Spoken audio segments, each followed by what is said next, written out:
Hello, everybody, and welcome back to Talk of the Town. We're about to have a good time because I've been having a really good time just putting microphones on these two people. So I think you're going to have a good time joining the conversation. One of them you've met before because he's been on our show in a different capacity. The other one you've not. So let's swing the camera around and reintroduce you to Kody with a K, who is with us today on behalf of the Rooster. And right beside him is Michael Carpenter, who's the owner and founder of the Rooster. And they're going to tell us in just a second, what is the Rooster? So tell us about it. We talked about this a little bit when you were here before advertising the show that you were putting on, the One Flew Over the Cuckoo's Nest, and I was intrigued then, and so I'm glad you guys are back. So introduce us to this concept, the Rooster, what you guys are trying to put together. Oh man, the Rooster is gonna be huge. I mean, the Rooster is an arts and entertainment venue that's right in the heart of downtown Gastonia. And Michael, I think, can better explain what the Rooster is. So, Michael, I'm going to let you take it away a little bit. Tell us about this big rooster, Michael. So the Rooster is a home for arts and entertainment. Mm-hmm. At the heart of all this, that's what we really want to be. This idea came to me years ago about Gastonia needing a place for artists to go, and it came out of frustration that my wife and I would always be on the road to go see shows. Mm-hmm. We love going to theater, going to concerts, going to comedy shows, and we're always driving an hour and a half away to go to these shows, and we decided that it would be a really good idea to have a place like that in Gaston County.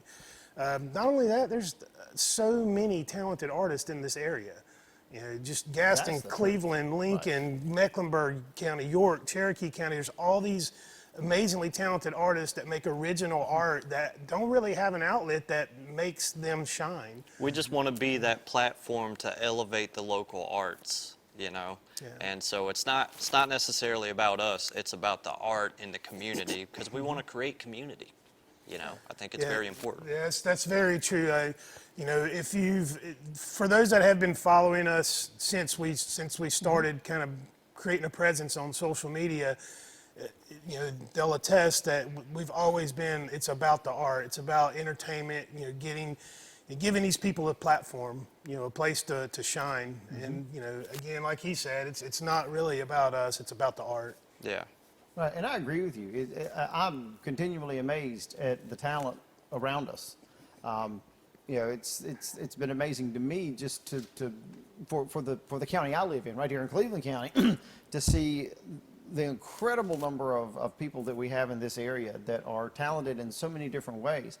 And then you expand that circle out to Gaston, you expand that circle out, it just becomes exponential. So tell us a little bit about where's the venue going to be, what's it going to look like, what are you guys pouring into it? Because I know this is a labor of love for both of you. So tell us a little bit about what you're trying to put into this venue.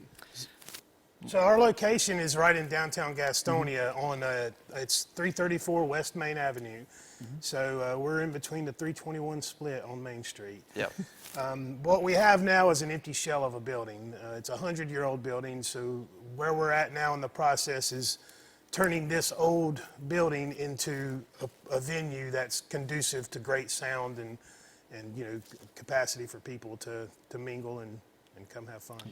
Yeah, and there will be a green room, for us to to kind of gather with the artists before their shows and kind of talk with them a little bit and continue our podcast, because we do have a podcast where we talk to the local artists, and it's not just talking and talking. We actually put the music right up front in the podcast and then come off of the music with the artist and talk to them about their sound that we've just heard on the podcast. So I think that's cool. Yeah, at the onset of the pandemic, we were building all this momentum to getting toward where we are now. Right. A little over a year ago, this is where we were.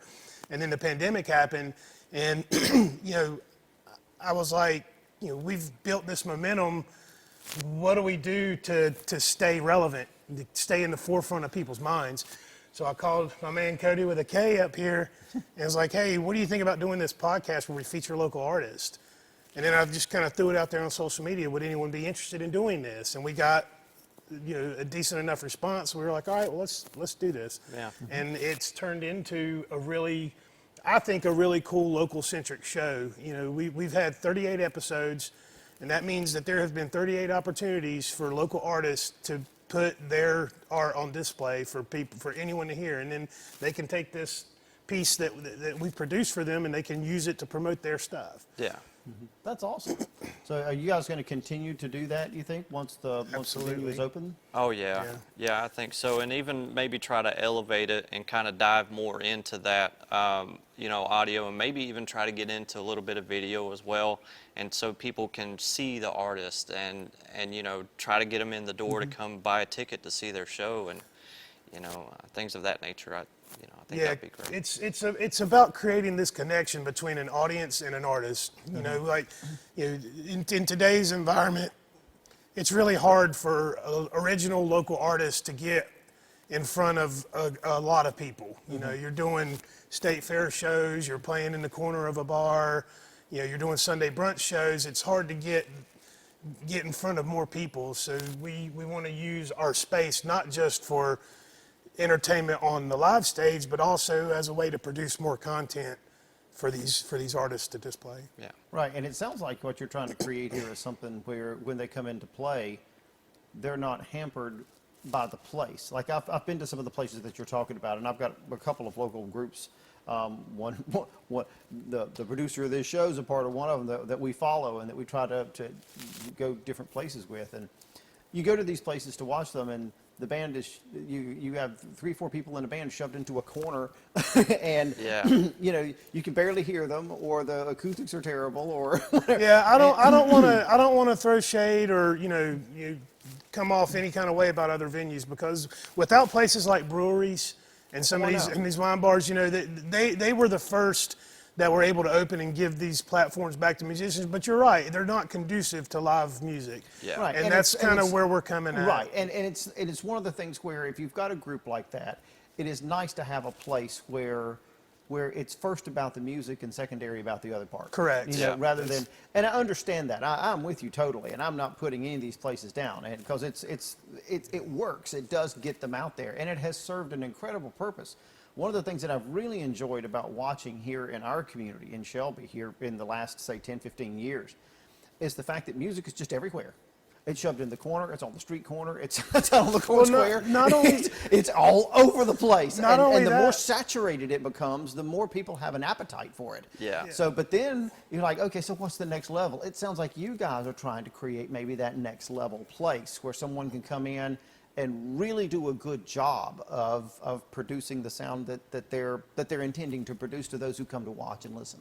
You're absolutely right. Not only that, but the way we consume music has changed. Yeah. You know, it's no longer you have to get a hit on the radio to be heard. There's all these different platforms with which to, you know, get your sound out there. So, you know, we're just another wheel in, you know, spoke in that cog, so to speak. And you know, it's true. Downtown Gastonia is growing. The area is blossoming. I feel like we're a unique, you know, piece of that puzzle that needs to be there in order for this community to grow the way it wants to grow. Right, and it does. It tends to breathe life. I've watched that happen as well. The music has breathed life back into Uptown Shelby, and I think it will have the same effect wherever it goes. And I'm really hoping the same thing happens there. Now, I know you guys mentioned at the beginning that you've got some fundraising activities to help bolster this, because I know you're trying to build this thing at the time when lumber is the most expensive it's been in 20 years. Yeah, it's amazing the difference in the price of this project a year ago to today. I can imagine. It's gotten a lot more expensive, and as a result, we have decided to start this fundraising campaign called Raise the Roost, and I'll let Kody kind of talk a little bit about that. So there's different tier levels, and it's not just, you know, asking folks for money, like, hey, give us your money. It's not like that at all. You get some cool perks in return too. So for different donation levels, you get different things. At the lower donation levels, you know, you get some cool swag. But as you move up the chain of donation levels, you get, you know, preferred business, you know, the preferred business for events, and you get your, you know, your flyers and your business material kind of behind the bar to show that off. And we can show, you know, a couple of donation levels that'll come up on, on the screen here for all to see.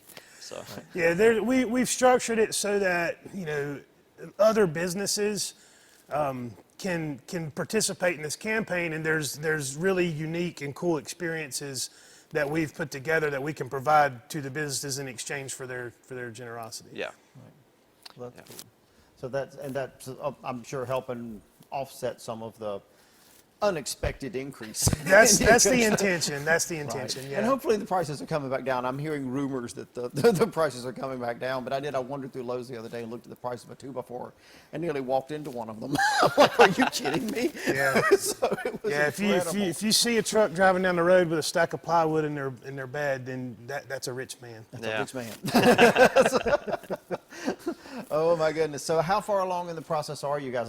You said you've got, is it like a truly empty shell of a building now? Or Yes, it is. Yeah. But is it underway? Are we starting? There is some graffiti on the wall by some local artists that came by, actually, though. We do have that. Yeah, I was getting so antsy during the pandemic and just wanting to do something with this space. We made it available for some artists to come in. We've had a couple artists come in and do photo shoots. We had one hip hop artist out of Kings Mountain named Betty Booth. Shout out to Betty Booth. He shot a music video in our space, and that was the weekend after we had a couple graffiti artists from here in Cleveland County come in and do some art on our wall. Now, I will give a shout out Jason Parker and Daryl Endicott. Daryl is a spirit rock artist here in Cleveland County. A lot of the spirit rocks you see at schools, a lot of that is Daryl's work. Jason, he goes all over the region, and he's done murals on walls all over the Southeast. They're both extremely talented. And their work was so good that we have figured out a way to keep them on the wall when we start our construction. We're going to shadow box their art in the framing of our walls so that people can see it. Yeah. That's pretty cool. Yeah. So we're that far along, but as far as actual construction, we're still a couple months out, but we are hoping to be open, and that rhymed, by the beginning of next year. Yeah, we're looking at probably a January, February open date. It's just going to take 4 or 5 months for construction, and there's a lot of boring stuff that goes into getting our place open. So. Now, I know that we've got, we've talked a lot, and people are probably interested in this. Before we close out, if people are interested, they want to come check you guys out, how can they get in touch with you? Websites, Facebook? Tell us all that wonderful stuff. The easiest way to reach out to us, and specifically for artists, if you're an artist and you'd like to play our stage once we're open, go to theroostergastonia.com/booking. Yep. There's a form there you can fill out and send us all of the links to your social media, your website, your music, and that will get you put in our database for people we reach out to. Yep, and if you want to check out our socials, we are on Facebook and Instagram at the Rooster Gastonia.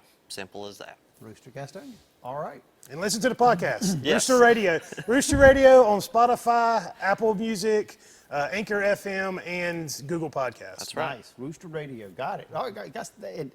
Thank you for being on my couch today. This is awesome. You have to come back now, of course. You realize. Absolutely. Thank you. Anytime. Yeah, thank you for the opportunity to get the word out. There's one thing I want to get across. It's that we're doing this for the artist community, and we really want people to understand how important it is to support local artists, because that's our culture. Yep. Absolutely. I totally agree. And I totally thank you for being here to support our show, because without you, we don't have a show. So, oh, you did. And this would be, us supporting Greg, who just made a mistake. Where do I start? Oh, okay. I can do that. Anytime now? Okay. And I would thank you guys for being on the show today, because I can't imagine two more fun people to be on my couch. I want to thank you for being a part of our show, because without you, we don't have a show. So if you look right here across the bottom of the screen, info@c19.tv, that's where you can tell me about all of the wonderful things you know that are happening in and around this area, so that we can get those folks on this couch as well. But until next time, this is Steve Putnam signing off, saying have a great week.